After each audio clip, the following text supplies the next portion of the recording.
Het grootste struikelblok in de Brexit-onderhandelingen is Noord-Ierland. De Britten willen graag uit de EU stappen, zodat ze zelf hun immigratie- en handelsbeleid kunnen bepalen.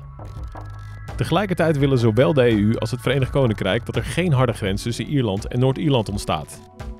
Het moeilijke hieraan is dat Noord-Ierland bij het Verenigd Koninkrijk hoort en dus net als de rest van het land uit de Europese Unie zal stappen.